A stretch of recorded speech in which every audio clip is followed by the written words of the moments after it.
But yeah, as students are coming in, um, we can go ahead and I can kind of just talk about like what we're doing right now. Sure. So this is kind of just to give prospective students an idea of what student and faculty interaction is like here at Vanderbilt. Mm-hmm. It looks like some are starting to come in. You guys should be able, all of the prospective students should be able to ask questions through the little Q&A tab at the bottom right of their screen. And we'll kind of answer those and get to them as we go. Um, but I do want to start off with just a statement kind of from the Office of Undergraduate Admissions. And it's basically just welcome to our virtual session today. But before we begin, we want to comment on the difficult times that we're all living through in this country. Vanderbilt and Vanderbilt admissions stand firmly against police brutality and support the fight for justice and equality for all Black Americans. Also, we hope that each of you is safe and healthy given the current coronavirus pandemic. And basically just we hope that everyone is staying safe and well with everything that is going on right now. But yeah, that's a little bit kind of from the Office of Undergraduate Admissions side. But I'll go ahead and introduce myself. So I am Justin. I'm currently a junior here. I am studying dual major in educational studies and computer science with a minor in economics. And I'm originally from Naperville, Illinois, which is kind of right outside Chicago. And today I have with me one of my favorite professors. Her name is Dr. McTamaney. I'll kind of let herself give her own introduction. But I've had her, I think I'm in currently my third class with her right now. Mm-hmm. And I've been with you, I think, almost every semester, I think, except for ones that I've been on campus, maybe two. Yeah, one or two. Since I've been on campus, I've had you. It's amazing. Um, yeah, but she's also my faculty advisor because she kind of runs the educational studies program. Um, and then what else? You do all sorts of stuff. I know you're a faculty head of house, you're a VU scepter. I'm not a She's involved. faculty head of house anymore. I I've forgot. stopped. Yeah, I forgot. I was for Yeah, 5 years though. I was there for a long time. yeah. So I'll let you talk about this. Talk about that, but I'll let you go ahead and introduce yourself and kind of let the prospective students know who you are. Sure. I have to like just stop and admire first though, Justin, because I feel like, wow, I can't believe you're a junior already. It seems like it's too soon. And I remember the very first email that I got from you when you were probably just a few months older than the students who are on the call right now are, of reaching out and talking about all of the very different interests you had as a high school senior from where you've landed since then. So yeah, I'm just gonna have to take a minute to reflect and be nostalgic about your time so far. But yeah, I'm Katherine McTamaney. I'm all of my regular spiel has changed. I've changed a lot of my responsibilities this year, but I'm an associate professor in the Department of Teaching and Learning. I guess the most interesting thing about me is that I'm a triple door. I'm a proud 3-time graduate of Peabody College. I came, this fall is the 30th anniversary of my freshman year. So I'm sort of reveling in all the things that have changed at Peabody and Vanderbilt in that time. And then kind of deep admiration for the things that we've been able to hold on to and the values that are still pretty strong here. I teach primarily courses in the social and political context of education, and then also courses in early childhood and elementary, sort of the things that happen outside of the typical classroom. So Justin's in one of my classes this semester on children's development in the arts. Taught a class last spring on learning and development for children from 0 to 6. That was one of the very last travel classes before travel shut down. But got to spend a week in Costa Rica with some students last year thinking about children in development and ecology and also beautiful things while we were there too. I've been on the faculty for 16 years now, but I did my undergraduate work in secondary ed in English. I did my master's work in early childhood. I did my doctoral work here in leadership and policy. And then I joined the faculty in 2004, 2005. It all blurs together when you've been here as long as I have been.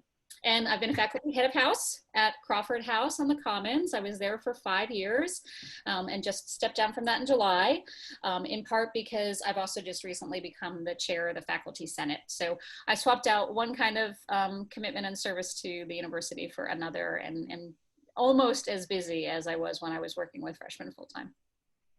I have to ask, are those the paper cranes that we made in class behind you? No, those are actually, although we could make, so we've got the wire and the paper for them. Those are butterflies that my daughter, who is now 19 and a sophomore in college made when she was 3. And they used to hang over her bed. So now, now they're here in my office with me instead. So. Oh, cool. So all the prospective students know what that question was. We actually made paper cranes in our last class, or 2 classes ago, with a man from Japan, and it was a lot of fun.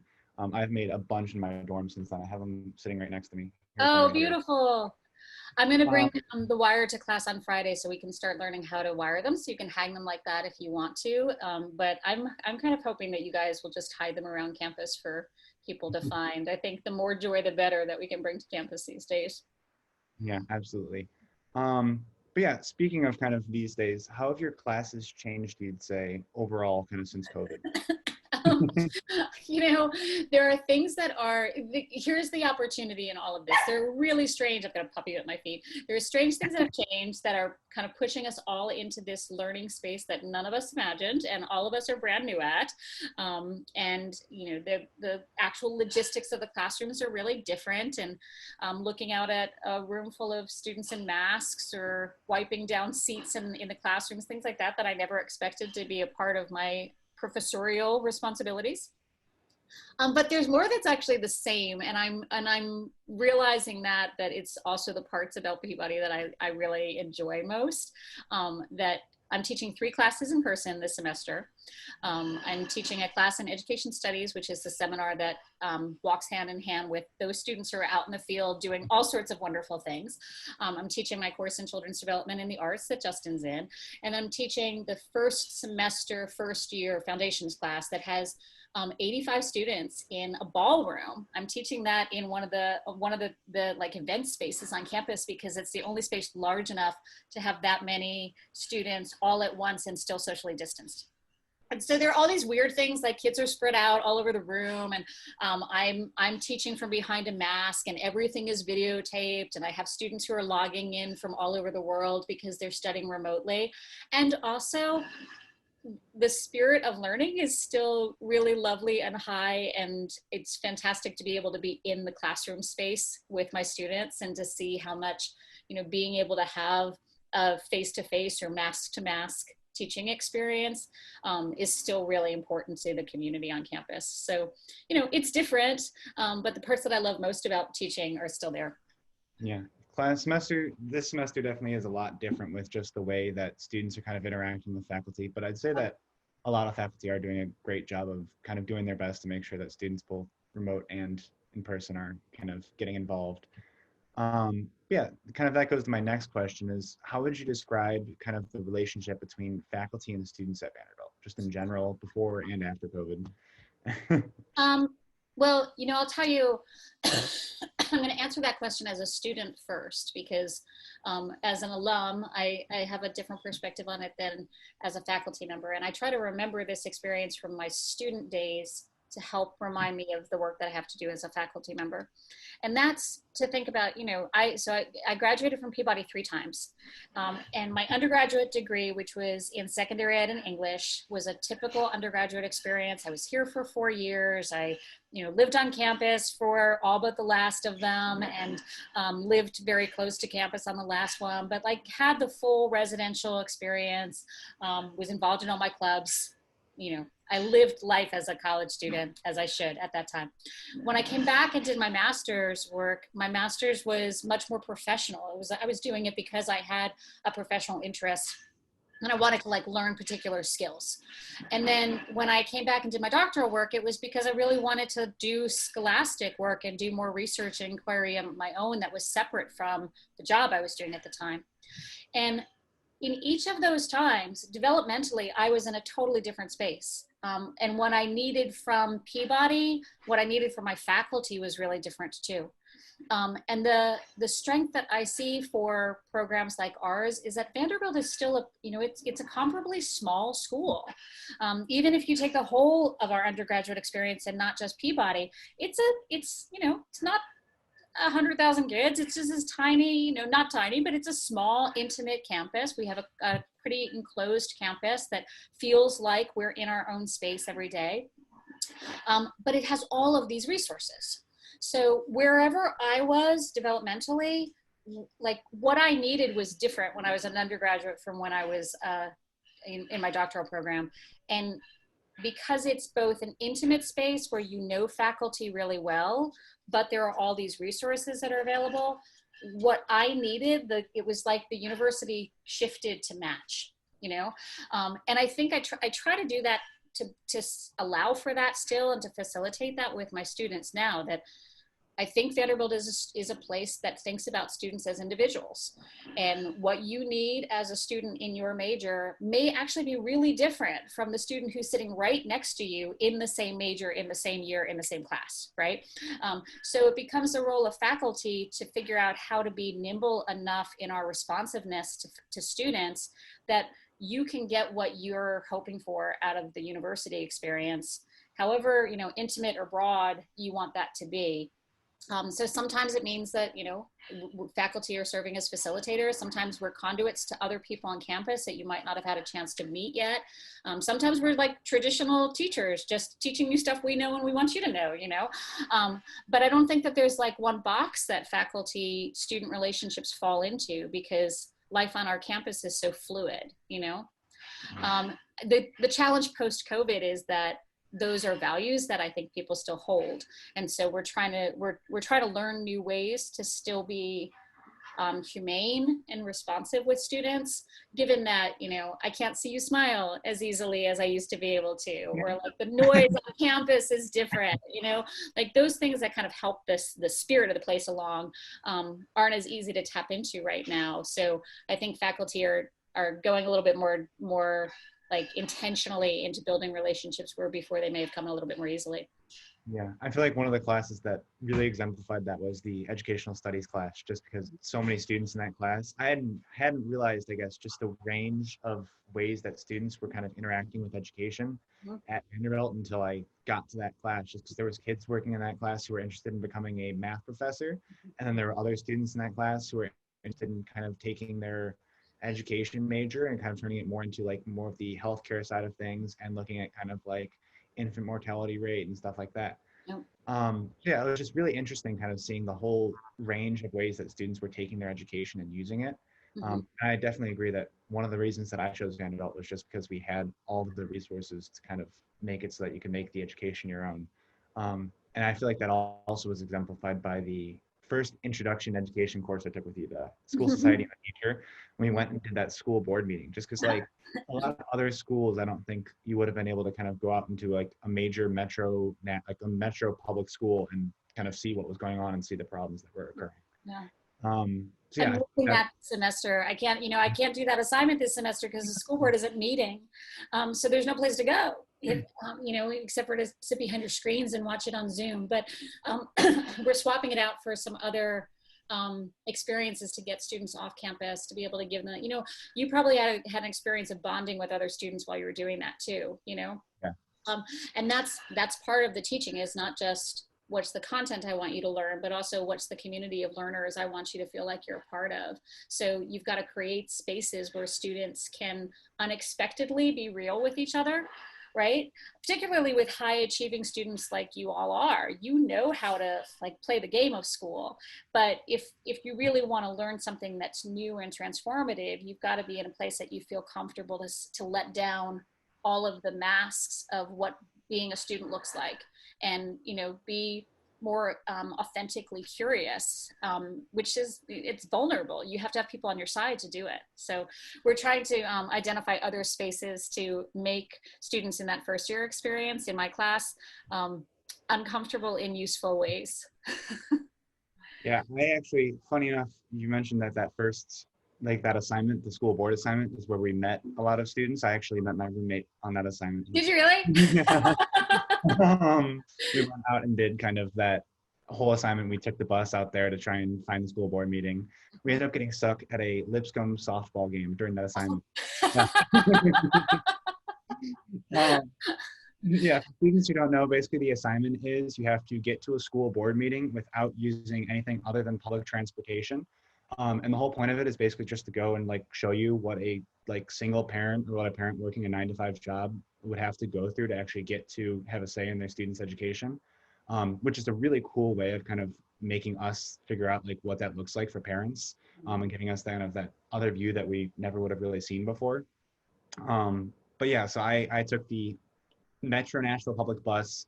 We got lost and we ended up at a Lipscomb softball game. The next bus wasn't supposed to show up for like another 20 minutes. So we just sat and watched the Lipscomb softball game. It was actually a lot of fun. But You, yeah, it sounds like you had a kind of an easier time of it than many. You know, one of the last year it was last year. It's not the year that you did it, but ended up taking the bus because the bus line said that it was going in a particular way, and they took the bus downtown, got off at the bus stop downtown where they expected to change buses and take the bus to the school board, and there was like a printed out, photocopied sign just taped to the post that said like, this bus doesn't run anymore. They're like, we're in the middle of nowhere now, and now we have to figure out how to get back to the other side of town where the school board was. But you know, I mean, those are lived experiences. It's a great benefit of being in a city that has a residential college, but also has this fantastic city around us. You know, that you can go out and see things. See things on your own and make sense of them on your own, not just, you know, the way that I'm telling you should believe about it. yeah. And that kind of leads me into my next question. I'm meaning to ask you this, but how is your educational study, or that intro education, school society, and the teacher class changed? And I heard you've restructured your curriculum in terms of kind of addressing some of the like police brutality and African American like movement that's kind of going on right now. I've heard you've restructured your curriculum in that way, and then also just with the coronavirus pandemic, like how have you kind of restructured your curriculum, I guess? So this is a foundations class that it's called Society, School, and Teacher. And if you go to most teacher education programs anywhere in the country, there's going to be a class that's called Society, School, and Teacher, or some variation of it, to the School and Society, or Teachers in School, something like that. It's like the first formal experience that students have learning about the field of education. And we had redesigned it about 15 years ago, maybe 14 years ago now, from being like a historical overview of public education to trying to make it more focused on debates and current controversies. And it's always been moving towards a more explicit discussion of equity issues in schools. And also those have been really hard to talk about. So I think one of the lessons that I took from this past summer was recognizing that the students who were in the class with me were the students that all of these theories were talking about.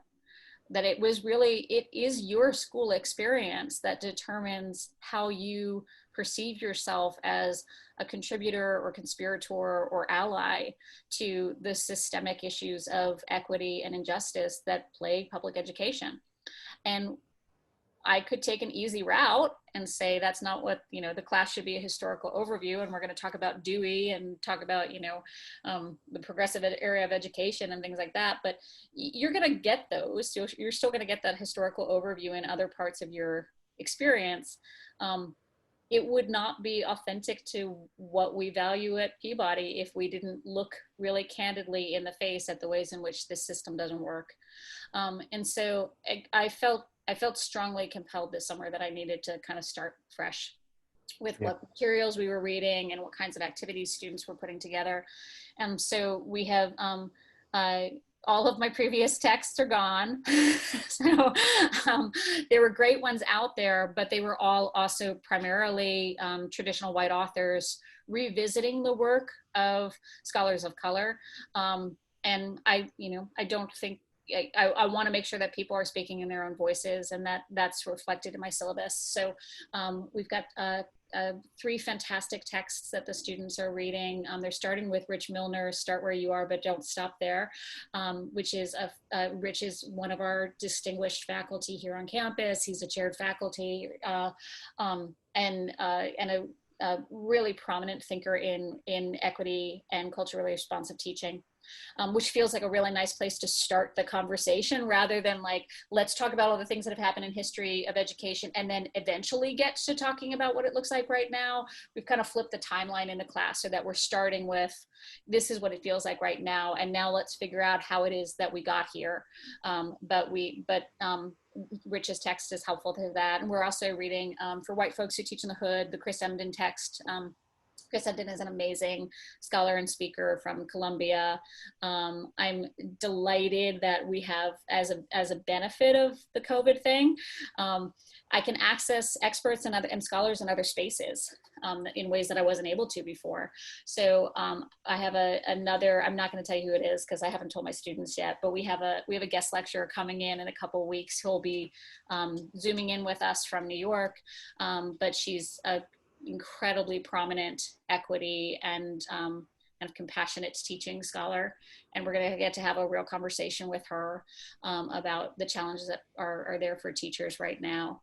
And we've changed all the assignments so that they ask students to look more candidly at their own experiences and to be able to start describing the ways in which the work of teaching is equity work. You know, if this is, you may be teaching somebody to read, but if you don't know why it is that knowing how to read changes the way you can contribute to our society, it's a skill and not a vocation. And I want my freshmen this year to know that the work that they do of teaching is world-changing work, and that being driven towards social justice and being equity-driven, that should be the first focus in how you teach math, how do you teach English, you know, what kinds of books do you choose, what kinds of experiences do you do? The first question that you should be asking is this a way that's pushing students to be able to have a more just access to opportunities that education is supposed to provide? Yeah. I always say if I could take one class again, I would probably take that class just because it was so interesting. And I feel like every time you take it, I feel like you would probably learn something different and pick up something that you hadn't seen before. You should come TA for me. Leo is TAing this year. You know, that's one of the benefits of, or not benefits, but one of the adaptations that we've made for COVID is that I have a number of my international students are studying from China, and Leo is in China. So he's TAing, but he's assigned all of the same students that are on the same time zone as he is. So like, thank goodness these students who otherwise would have to take a class at 3 o'clock in the morning have somebody who's there in Beijing with them who can help to like revisit what happened in class that day, or watch the videos of class with them, and still be able to help, or still be able to facilitate really cool outside discussion.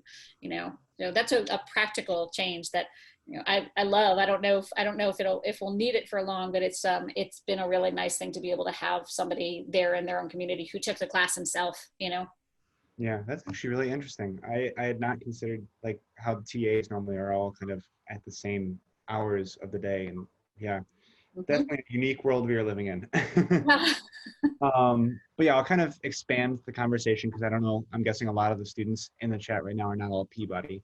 Okay. So I'll ask you some more specific kind of questions about your role as a faculty out of house. So before we start, do you kind of just want to go into kind of what that is and like what a faculty head of house does? Yeah, so this is kind of mission central at Vanderbilt, is that we're a residential college, and being focused on the ways in which the kind of 24-hour-a-day lived experience of being in community together as learners provides for opportunities that might not otherwise be available to you. So for first-year students, all first-year students, I hesitate to say the word sorted, right? Because it invokes like a Harry Potter thing, but there is kind of a Harry Potter thing that happens with Commons. But all of the students are distributed into one of 10 houses.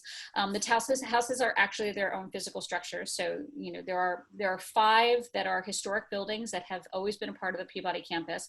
And then there are 5 that were built about 14 years ago that are the new common buildings. So we kind of lovingly refer to them as like the new buildings, or like the renovated and restored spaces. But I was faculty head at Crawford House for 5 years, which meant that like each of the houses, there is a faculty member who lives in residence in that house. Typically on the first floor of the house, part of the building will have been converted to a small family home. So in my case, I had an apartment on the second floor of Crawford, which is actually ground level, but I had an apartment on the second floor that had the living room, dining room, kitchen, and then my bedrooms for myself and my family. And we lived in the same space as the students in the house. So a couple different things happen. I mean, technically the faculty heads are like the intellectual rudder for the house.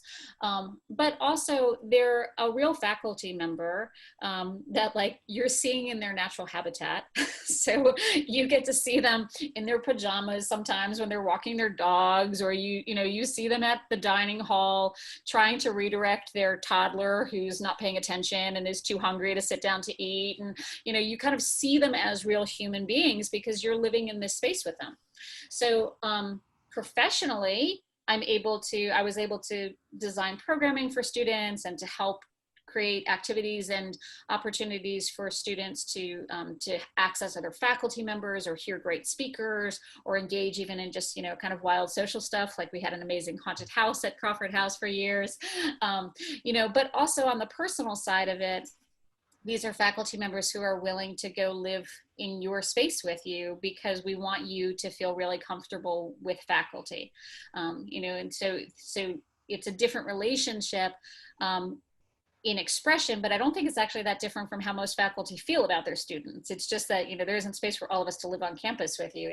But the interest in like having us as real people and not just as content delivery people at the front of a lecture hall is facilitated inside of the residential colleges. And then after, there's some nice competition that happens between the houses. Crawford took the Commons Cup the second year I was there. I was very excited by that. But it also means that like, as soon as you move into campus, you kind of immediately have a group of people that are your people, right? Like if you're a crawfish, that they're not called that anymore because the new faculty head there is, I think he researches bees. And so all of their like Crawford metaphors are around beehives and things like that now. But you have this group of people that even on the first weekend of move-in, like this small group out of all the thousands of people that are at Vanderbilt, this small group are sort of my team. And it becomes a really nice way to become a college student because you're doing that work thoughtfully with another group of students who's all at the same place as you are, with faculty who are paying attention to your life outside of campus or outside of classes, and helping to make connections for you to feel like you're more academically successful too. Yeah. Yep. My faculty head of house was Dr. Noble. He was also amazing. I was in Stambaugh, which is kind of right by Crawford, and I still remember the haunted house. That was crazy. You guys turned like the entire building into like one big haunted house. You went through every floor. There were people jumping out at you. Do they still do that with? I don't know. I don't know if they're going to do it this year or not. But they probably can't with COVID. But I'd be curious to see if they'll do it in the future or not, because that was a lot of fun. And I inherited it from the previous head. It wasn't my idea. It was just that when I started as faculty head of house, my head RA that year was like, "What are we doing for haunted house?" And I was like, "Oh, we have a haunted house." Okay. And then it actually became, I think it took on a new life too, because my second year at Crawford, one of my residents, her kind of side hobby was prosthetic makeup. And so when she found out that hers was the house that did the haunted house, she said to me, like, "I really like to do gruesome film makeup. Can I do your makeup?" I was like, "Yes, you can." And so she, for the next 4 years, she would come back every year, sophomore, junior year, senior year. She would come into Crawford usually the application took about 2.5 hours. And she would do this massive prosthetic application on my face. Crawford House is named for Frank Crawford, who was Commodore Vanderbilt's wife. And so Crawford House is the only house on Commons that's named after a woman. And as a woman faculty head, that I took that as a sign of encouragement for whatever I wanted to do there. And I would go as zombie Frank Crawford for Halloween every year. And this student would come and put on like all this massive, amazing, terrifying stage makeup for me that like took hours to peel off, and it was amazing. Yeah, I thought you'd done that all yourself. I remember you walking up to each student and like just staring at them. Big kids would be scared. It's authentic. But yeah, that was the faculty heads of house definitely hold a very unique position. But I know another one that you also participated in was faculty VU scepter. Do you kind of want to talk about that as well and kind of contrast that and also compare it with kind of what a faculty head of house does, so students in the chat kind of get the Well, a lot of the faculty heads are also VU-ceptors, but there are 10 faculty heads your freshman year. They're usually 80 to 85 VU-ceptors. So most of the VU-ceptors are not faculty heads. They're just other faculty who have volunteered to spend time with the freshmen every year to help make sure that they feel really welcome and supported on campus. Visions, which is a curriculum that is attached to the VU-ceptors. Visions is a weekly program that students are in groups of like 16 or 17 people at a time. It's the same group that stays together for this semester. They wrap up before Thanksgiving, but it basically gets students over the first couple weeks on campus, gives them like a smaller group of people who are there singularly to be like a facilitated onboarding orienting space. So rather than like landing on campus and thinking that you have to understand everything about Vanderbilt in the first 3 days, it's a longer process. And these really lovely communities emerge inside of the Visions program. So there's an upperclassman who's your student VU-ceptor, and then there's a faculty VU-ceptor. And we talk about everything from time management to, you know, what to do if you don't like your roommate's householding abilities to, you know, why it is that parents' weekend feels really strange sometimes when you're seeing your parents for the first time in, you know, maybe a month or two.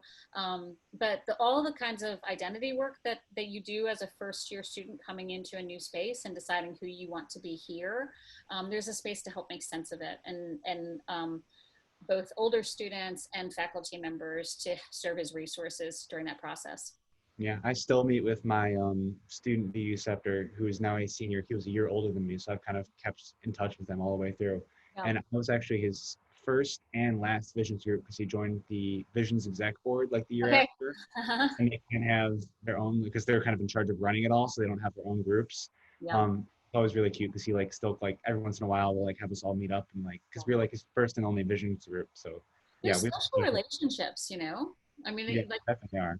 They're your people, and you know, like you still will have you have friends that you meet in your dorms or friends that you meet in your classes around on campus or whatever. But there are like, you know, there's sort of a team element that comes out of the Visions experience that, you know, these 16 people there are going to be at least 16 people who know your name. Every time you're walking across campus. And, you know, even if the special bond you have with somebody else in your Visions class is just that, like, when you're walking from main campus to Peabody, you're going to see somebody who says like, hey, Justin, you know, it matters to be a place where you feel like there are people who know that I'm here. Yeah. I also do want to take this time, if there's any of the prospective students have questions, make sure you guys can ask them in the questions little box at the bottom right of your screen. You can ask them of me or Dr. McTamaney. I'm happy to keep asking questions myself as well, but if anyone else would like to chime in, feel free to. But I also, the last role that I'm going to ask you about is the Faculty Senate. I actually don't know what this is, so I'm going to be learning a little bit myself as well right now. So what is that? What do they do on that Senate? Faculty Senate is just like, you know, Vanderbilt student government. Yeah. It's basically the faculty version of that. So it is the representative board of all faculty members across the whole university. It's composed of 60 senators who represent in different proportions the 11 colleges and schools. So School of Medicine, Engineering, Blair, Peabody, Arts and Science, Nursing, Owen, Law School, all of the different colleges and schools have their own representatives to the Senate. And then we serve in a consultative capacity with the administration. So when administration is making decisions about like our return to campus plan this fall, that happens with lots of faculty input to make sure that teaching issues or research issues or access questions also still reflect the concerns of the faculty. But just about every aspect of life on campus probably has a standing committee in the Faculty Senate that's thinking about it. Like we have a faculty life committee that does things like thinks about the lecture series that faculty members are invited to, or opportunities for our own collaboration at the Faculty Commons. You probably didn't know we had one of those. But you know, faculty are humans too, and our own needs for feeling like we're part of community don't end when we get your degrees. But we have a student life committee that hears grievances from students. We also think about ways in which faculty oversight or involvement can help the student experience. So we have faculty members who are contributing to athletics and to conversations that happen in Greek life. And if it happens on campus, there is probably a senator paying attention to it. Huh. That's crazy that I never had actually like heard them. I mean, I knew there was some sort of governing body that kind of the faculty members participated in, but I never knew it was kind of that large and had that many faculty members on it. We have a lot of say in the faculty manual, which is sort of the guidebook for faculty. And then we work as a consultative body to the administration. So we can't veto anything, but we can help inform good policymaking before it's finalized. Cool. Yeah, we are winding down on time, and I haven't seen any other questions yet, but I have one kind of last one I want to make sure that you can get to and kind of answer for all the prospective students. But what advice would you give kind of a high school senior right now or high school junior kind of trying to decide what college they are looking at and like what they're looking for in a school? What would you kind of give to them as kind of your peace of mind and what they should look for in a school? So I'll give the same advice that I've given to my own kids. I have two of my own children who are college students right now. I have a college sophomore and a senior. And I think one of the things that was most helpful in our house was remembering that there's something like 18,000 accredited colleges and universities in the US. You're gonna be fine. You know, there's a lot of pressure that students feel to go to the most prestigious school that you can get into, and that's cool. I mean, that's a good goal, I guess. But if it means that you spend 4 years in a community that you don't feel known or seen, you know, it might not have been worth the stress that you committed to yourself to get past that threshold. You know, which is not to Vanderbilt's a hard place to get into, you know, but if Vanderbilt is the place where you should be, then, you know, that's what you should focus on. But, you know, my best advice is to say, look at the university or the college where you feel like who you are, that's going to be a place within which you're going to be able to grow and thrive. Not someplace that necessarily everybody looks like you or that they all want to do the same things that you want to do, but that over the course of the 4 years that you get to be an undergraduate student, which is an incredible opportunity to change who you are and to think about things in new ways and, you know, to like undo some of the paths that may have been led before you to make sure that the ones that you're on are the right ones for you. I mean, you're a fantastic example of that, Justin. You know, that you want to be in a place where you feel safe to do that. And maybe that's the most prestigious university that you can get into if it is fantastic. And if it means that like you find the university that you just feel the most at home in, that's a pretty good way to think about the process too. You know, there's a lot of human change that happens in your college experience. It shouldn't be easy. It should make you struggle, and you should have hard times in college. But because you are going to have hard times, it makes it even more important that you have them in a community where you feel like people have your back. Yeah, yeah, I've definitely found that to be very true, and that I've definitely had struggles, and I know you've seen them for sure. I switched my major, I don't even know how many times, but I'm love where I'm at now with kind of that perfect intersection of education and also kind of computer science as well. It's just, and it's a cool path how I've gotten there as well. Yeah. But It's yeah. amazing too when I think like before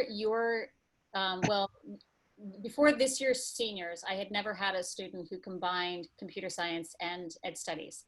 And now I think I've got 4. Yeah, I was like, I'm not the only one. I Nope, know for sure. Yeah, I think it's actually, I expect it's probably going to grow and get even more popular with more students with that particular combination of majors, you know. Oh yeah, people.